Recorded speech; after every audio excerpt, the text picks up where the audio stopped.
Yeah, we back. Yeah, we back. Now, today's video is going to be a follow-up video to the ones I dropped last night in regards to the situation going down in the Congo, M23, Paul Kagame, Felix Tshisekedi, etc., etc. Now, I understand it's a very polarizing topic, and I felt like my analysis was as diplomatic as you can get, but even still, you still had folks in the comment section that got upset, and it's all good, man. I understand. Listen, that's part of the game. But anyways, in today's video, we're going to talk about Paul Kagame. Yes, the president of Rwanda. Now, like I said in my videos last night, I've always looked at Paul Kagame with a side eye because if you receive an overwhelming amount of positive propaganda from the media houses of our adversary, then I'm sorry. I feel like some funny business is going down. So today we're going to talk about Paul Kagame, especially in the light of everything going down in the Congo. Now, last night in my video, I'd reacted to a clip from this individual who is actually a supporter of Paul Kagame, who is actually a supporter of the M23 movement. And he said a few key things in that video that I didn't really touch on because it wasn't a topic, but I want to go more in depth on that part of the clip. So I'm gonna run it back and I'm gonna come back on my commentary. Let's go. They went to Rwanda and asked for help from Rwanda. So what does Rwanda do? They're countrymen, they're clansmen. Can they let them down? No.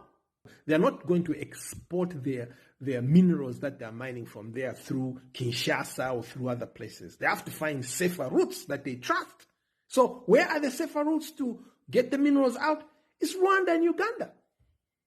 Now, what does Rwanda benefit? From the exports, of course. So I said, how does the Rwandan government benefit from this scenario? Number one, I said, exportation through Rwanda of minerals. Number two, national security of the Rwandan government, the Rwandan people, has to be guaranteed. All right, we back. Now, that brother in that video, that is somebody who is actually a Kagame supporter, also a supporter of the M23 movement. Go check out my videos last night where I spoke about the M23 situation.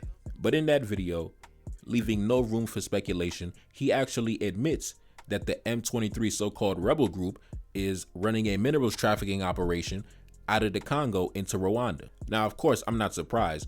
These armed groups, these so-called rebel groups, they have to finance themselves by engaging in some type of illegal activity, whether that's illegal mining, trying to evade paying taxes to the central government, whether that's narco trafficking, drug trafficking, whether that's arms trafficking, whether that's human trafficking.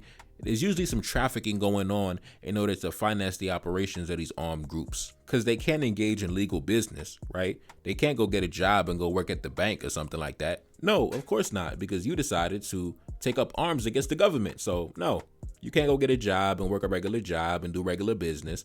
So you have to engage in some type of illegal activity, some type of trafficking, some type of drug dealing, some type of human trafficking, kidnapping for ransom. This is how these so-called armed organizations finance their operations.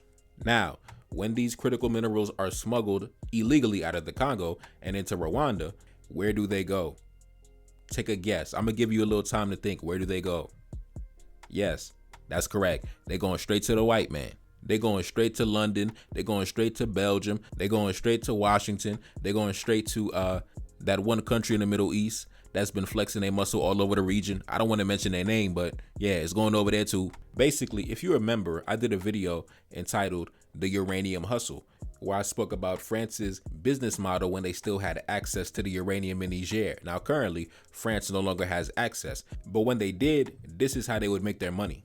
Now, as you know, by itself, naturally, France does not produce uranium. That's not something that they have at their disposal in large amounts. So they have to leave their country and strike deals and take somebody else's uranium. So back in the day, before the military took power by the force of arms and France still had access to the mines, what they did was they would acquire the uranium from Niger at a very low price, at a very cheap price. And then they would resell it at a markup on the international markets, right? They would resell the uranium to other European nations. And obviously, that's a very simple business model. If I buy something for $10 and I sell it for $100, I made $90 profit. So France basically functioned as the middleman. Now, unfortunately for them, those days are over. The black man took power and ran him out of town. Now, back to Paul Kagame. He's running a similar operation, right? Paul Kagame is a minerals trafficker whose economy is propped up by foreign aid and the illegal trafficking of critical and strategic minerals. That's simply a fact. I know there's some individuals that love Paul Kagame, but we got to speak truth. On this channel, we got to keep it real. We got to keep it authentic. We got to call it like it is, man. Some people come from Congo, whether they smuggle or go through the right channels, they bring minerals, but most of it goes through here, does not stay here. Goes to Tel Aviv, goes everywhere. And if we actually deployed everything, every effort, and stopped this thing flowing, the accusation would be even worse. So what are we supposed to do, honestly? It goes everywhere. It goes everywhere. It goes everywhere. Most of it goes through here, does not stay here. For us, we are now, they go through our country. They go through our country. So what are we supposed to do, honestly? Yeah, man, I'm going to just come out and say it, man. Paul Kagame is a charlatan. Paul Kagame is a charlatan. Y'all be talking about Nigerians, but this right here, this is the real African scammer. This is basically what's going down, right? In simple terms. M23, we fighting for freedom. We fighting for liberation. Let's smuggle these minerals to Rwanda. The central government in Rwanda then takes these smuggled minerals, sells it to the Western economies for profit. Then these same Western nations try to act like they don't know where it came from. Then they go on their media houses, right, their broadcasting companies, their international media, and tell you how Paul Kagame, oh, this is a great leader. This is a great leader. Of course, if I was the white man, I'd be telling you how great of a leader this guy is. He just dropped off 200 tons of coltan this morning. What you be? He just dropped off like, 500 tons of gold, 200 tons of coltan. He just dropped off, a whole package for me, man. About to make billions and trillions of dollars. Of course, I'm going to tell you how much this is a great leader. And then I'm going to give him billions of dollars in foreign aid and economic aid and military aid. Because that little chump change that I gave him in foreign aid, which is damn near like a third of his government budget, I'm getting 10 times that back in return. That little bullshit I gave him, that ain't nothing. That little chump change to me. But anyways, man, let's jump into some of these articles. Take a look up on the screen. Europe's hunger for minerals for its electric cars and microchips is sparking accusations that it is inflaming the conflict in eastern Congo, one of the world's worst humanitarian crises that has killed 6 million people over recent decades. The outrage was provoked by a strategic minerals deal that the European Commission struck on February 19th with Rwanda, which borders the Democratic Republic of the Congo. The EU critics hit back that the pact will create a smokescreen to smuggle blood minerals out of eastern Congo, not least because Rwanda is accused of playing a decisive role in the war on the other side of the border with its support for an insurgent rebel group called M23. The big problem is that Rwanda is one of the main destinations for coltan and other minerals smuggled across Congo's eastern border. Rwanda exports more minerals for processing and manufacturing than it mines. I repeat, Rwanda exports more minerals for processing and manufacturing than it mines. The Great Lakes region is of strategic interest to the global powers as they hunt for the minerals and metals needed for wind turbines, solar panels, and consumer electronics. It is the source of half of the world's tantalum, which is extracted from metallic coltan ore and used in electric components. In speaking to the Security Council, the DRC foreign minister rejected any history lessons, instead favoring the UN to impose sweeping economic and political sanctions on Kagame, including on all Rwandan labeled minerals. She accused Rwanda of a declaration of war and no longer hiding behind diplomatic maneuvers, adding that it was clear that this crisis is directly linked to the economic plunder of our country by Rwanda. The major foreign country donors to Rwanda are the United States, Germany, France, and Japan. As of 2021, Rwanda's biggest donor was the United States, donating $174 million. In total, in 2021, Rwanda received $1.3 billion in foreign aid. The country receives some of the largest aid per capita compared to its regional neighbors. In 2021, Rwanda received $98 in aid per capita, greater than $55 for Uganda, $37 for the Congo, and $47 for Burundi. As you can see, the white man just be tricking off on Rwanda, right? The sugar daddy just be tricking off on Rwanda. Because like I told you, when it comes to international politics, nobody is in the business of doing charity. If they're giving you all that money, all that love, all that praise and veneration, it's because they're getting something of greater value in return. Now, I want to go back to that video of Kagame talking about the critical minerals. And I just want you to see how he tries to play stupid. Right now, keep in mind, Rwanda is one of the most militarized nations. Paul Kagame prides himself on his level of organization and governance, right? This is a man who will hunt down his political opponents in different countries, in foreign countries, right? But look at him in this video trying to play stupid as if he is powerless, as if he does not have the capacity to secure his border or stop the illegal smuggling and the trafficking of minerals coming over the border. Play the clip, I'll be right back. For us, we are now, they go through our country. It goes everywhere. So what are we supposed to do, honestly? Some people come from Congo, whether they smuggle or go through the right channels, they bring minerals and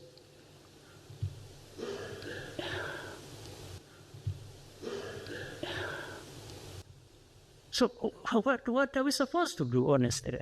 Now, the reason why I called Paul Kagame a charlatan, because he's a charlatan, he's definitely a scam artist, he's definitely a con man, a mineral trafficker, is because he wants us to believe that Rwanda, one of the most secure and militarized nations on the continent, does not have the capacity to keep track of what is coming in and out of its borders. This is a man who brags about the power of his military. This is the man who brags about how advanced his intelligence networks are. This is the same man who can track down and assassinate his political opponents in foreign countries. But somehow when it comes to the critical minerals coming over the border, all of a sudden, listen, he just throw his hands up in the air. Listen, ain't nothing we could do. What you want us to do? Man, this man is a charlatan. Listen, man, Kagame is not a stupid individual. He's not a dumb individual, right? He knows exactly where the minerals came from, right? They don't just pop up in Rwanda mysteriously, right? No, they are funneled through the Rwandan economy and they are cleaned up with fancy government paperwork. Instead of money laundering, we are mineral laundering. But one thing I never liked about Paul Kagame is the fact that he loves to act tough against the black man, right? When it comes to the black man, he loves to act tough. He loves to flex on the black man, right? Just the other day, like I said, he was threatening the president of South Africa. He said, if the president of South Africa wants a physical confrontation, that we can do it any day, right? He loves talking big shit when he's talking to the black man, right? Right after he gets done shipping off the package of coltan to the Western economies, he wants to come flex on the black man, right? The same man, if you are a citizen in Rwanda and you talk against the government, it might be some consequences for that. He might throw you in jail, right? But when it comes to the white man, he's shipping off the packages of coltan and the cobalt and the gold and everything in between. Man, get this charlatan out of here, boy. Paul Kagame is nothing but a middleman for the supply chains of the Western economies, an international trafficker of critical minerals masquerading as an anorexic dictator. And the only reason you are able to flex your muscle on the Congo is because not only is the administration in Congo weak and incompetent, but at the same time, Congo is fighting with their hands tied behind their back. Because if you saw that article that I read earlier in the video, you would see that Rwanda receives the most foreign aid in the entire region, while the Congo receives the least. Not only that, but Rwanda receives the most military aid in the entire region, while Congo has an arms embargo. So yes, while we acknowledge that President Felix Tshisekedi, the president of Congo, yes, he is weak. He is a toothless tiger. But the Congo, as it is currently set up, is fighting with its hands tied behind their back. And in one of my videos last night, I spoke about what I would do if I was the leader of the Congo. And if you saw that video, then you understand, yeah, drastic measures need to be taken. Now, in my video last night, I was diplomatic, but we just got to tell it like it is, man. That boy is a charlatan. That boy in Kigali, he a charlatan. Same exact person. He'll talk crazy to the black man, right? But then he'll play stupid, acting like he can't secure his own border. He can't keep track of what's traveling in and out his own country. I don't want to hear nothing about the greatness of Kagame if that man can't even secure his own damn borders. That man been a head of state since I was 5 years old and he still can't secure his own border. Get this guy out of here, bro.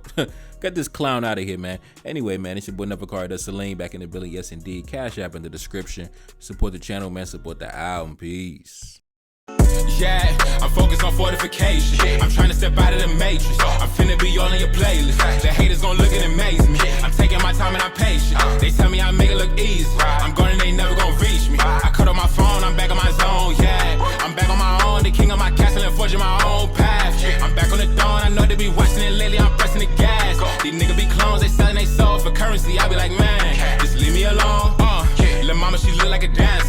I'm back in my zone, I got hundreds and fifties, they treat me just like I'm a master. I'm back in the city, I'm feeling imperial, plotting on power expansion. I can't show no love, I got pain in my heart, but I hide it when I'm on the camera. I'm young and I'm raising the standard, and I don't be doing no features. These niggas be talking about killing and robbing, I'm steady relaxing leisure. The spirit of kings, we never gon' die, we taking it back, we the leaders. They came and invaded, the enemy raided and put all that shit in museums. Real talk, and I still can't believe it. I pull up and shine on them, I pull up and ride on them, I pull up and flex with the team, you know we gon' style on them. I'm cold like 7 degrees whenever I rhyme on them. This shit like COINTELPRO, my nigga they spine on us. Fuck how they feeling, I'm bossed up, enemy finna get tossed up. Come on the block and then buy it up, back in the biz I'm riding up. I'm ready for war and they hiding out. I told the creator I'm riding out, they up in the crib and they popping out. I'm close to the limit, I've been in route. Yeah, weight on my shoulders, it feel like a boulder. Ghost written by the kings, I decoded like high priest, certified unrooted. I'ma get it till they tell me it's over, I'ma get it till I'm way up and know it. Meditated so I'm closer to God, pretty soon we gon' be on the top. Yeah, I'm focused on fortification. I'm trying to step out of the matrix. I'm finna be all in your playlist. The haters gon' look and amaze me. I'm taking my time and I'm patient. They tell me I make it look easy.